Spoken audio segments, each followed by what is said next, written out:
नमस्कार बंधुरा इंद्राणी कुकिंग शोते आपनाके स्वागत जानाई। आज के आपनादेर साथे कुमड़ोर निरामिष एक रेसिपि शेयर करब जेटा भात रुटी लुचि परोटा सबकिछुर साथेई खेते दारुण लागे।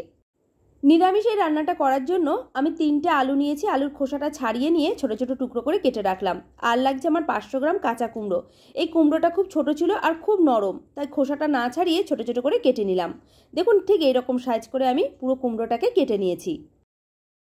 রান্নাটা করার জন্য গ্যাসে একটা কড়াই বসিয়ে এর মধ্যে দিচ্ছি 4 টেবিল চামচ সরষের তেল। তেলটা যখন ভালোভাবে গরম হয়ে গেছে এর মধ্যে দিয়ে দেবো 1 মুঠো চীনা বাদাম। এই রান্নাটার জন্য আমি কাঁচা বাদাম ব্যবহার করছি, তাই হালকা করে একটু ভেজে নেব। আপনি যদি ভাজা বাদাম দিয়ে রান্নাটা করেন তাহলে আলাদা করে আর ভাজার দরকার নেই। মিডিয়াম ফ্লেমে 2 থেকে 3 মিনিট নাড়াচাড়া করেছি। বাদামটা আমার খুব ভালো করে ভাজা হয়ে গেছে। এবার এগুলোকে তুলে রেখে দিচ্ছি। কড়াইতে যেটুকু তেল আছে ওই তেলের মধ্যেই আগে থেকে কেটে রাখা আলুর টুকরোগুলোকে দিয়ে দিলাম। এবারে এই আলুগুলোকে হালকা লাল করে একটু ভেজে নিচ্ছি।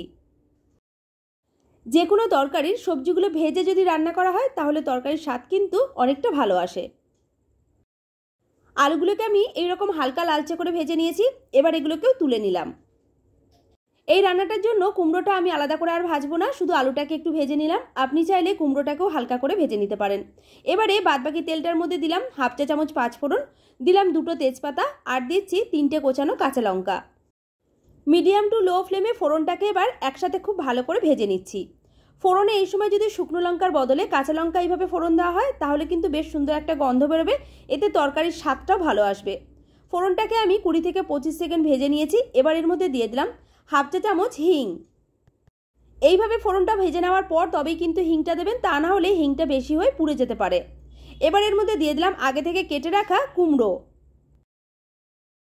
একসাথে এর মধ্যে কিছু গুঁড়ো মশলা অ্যাড করে নিলাম। প্রথমে এর মধ্যে দিলাম 1/2 চা চামচ হলুদ গুঁড়ো, 1 চা চামচ দিলাম জিরে গুঁড়ো আর এর মধ্যে দিচ্ছি স্বাদ মতো লবণ।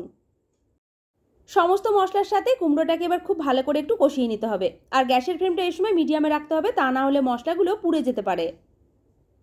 কুমড়োটা খুব ছোট আর নরম ছিল বলে আলাদা করে আমি আর ভাজলাম না। এই মশলার সাথে কষিয়ে নিলেই খুব সুন্দর করে সেদ্ধ হয়ে যাবে।